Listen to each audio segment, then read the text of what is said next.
Hello, I'm Terry Kelly, Director of Representation and Member Services at the Law Society of Ireland. This is one of a series of videos that provides information for solicitors about buying, selling, merging and closing a legal practice. If you have questions or need additional support from the Law Society's Small Practice Support team, please contact us using the details at the end of the video.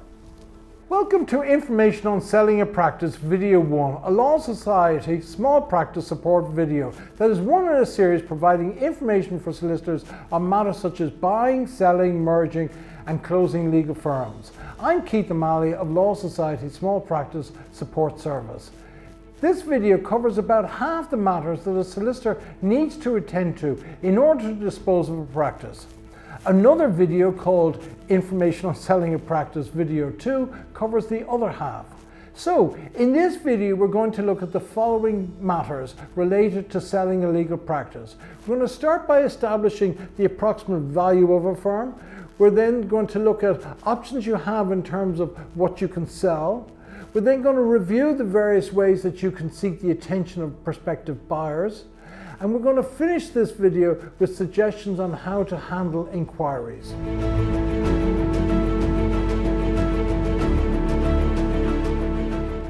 Okay, so we start with establishing the approximate value of a firm.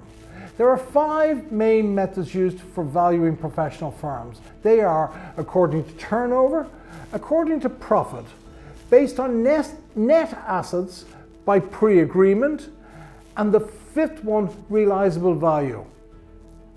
Historically, the value of professional firms was based largely on turnover. However, the market for law firms collapsed about 10 years ago, and much of the market remains, to an extent, in the doldrums. The current market for legal firms is not uniform, and it varies quite dramatically according to location and practice type. In these circumstances, realizable value, simply what somebody is prepared to pay for something for the firm, can be an influential driver. The best way to explore what your practice is worth is to talk to brokers who are active in the market. Talk to people like Anne Neary and David Rowe. Talk to colleagues too. Presidents and secretaries of your local bar association are often a great source of information in this regard also.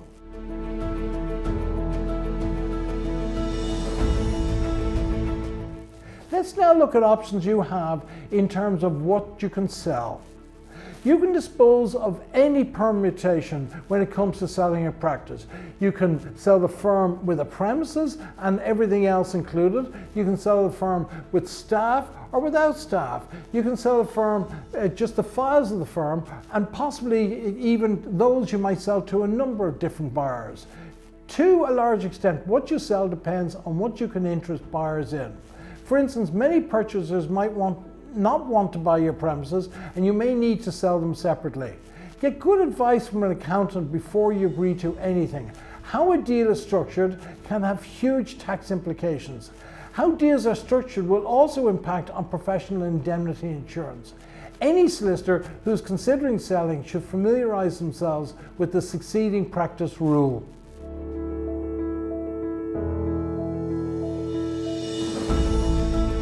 We'll now look at the various ways that you can seek to get the attention of prospective buyers. If you use consultants who provide a brokerage service, these consultants usually know of some people or firms who want to buy. The Buy-Sell Merge facility on the Law Society website is an excellent resource that you can use free of charge and also anonymously if you wish.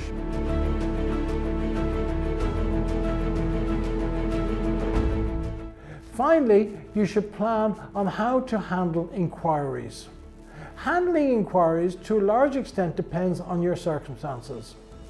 If you're okay about staff knowing and maybe other parties such as colleagues and competitors, then that makes things much easier. However, most solicitors prefer to be as discreet as possible, at least initially.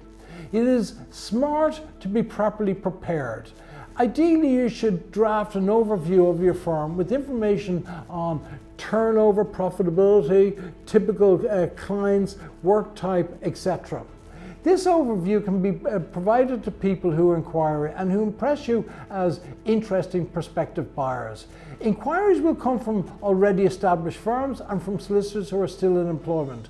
Both types of inquiry tend to have different needs and should be handled separately and differently. Try and meet people in person if you can. The sale of or purchase of a law firm is often significantly driven by how parties get on together. So we're at the end of this video. However, as outlined at the very start, another video called Information on Selling a Legal Practice Video 2 builds on what is covered in this recording. And additional videos dealing with wide-ranging matters relevant to buying, selling, merging and closing practices are also available in this series. I hope they are of assistance to you. Bye.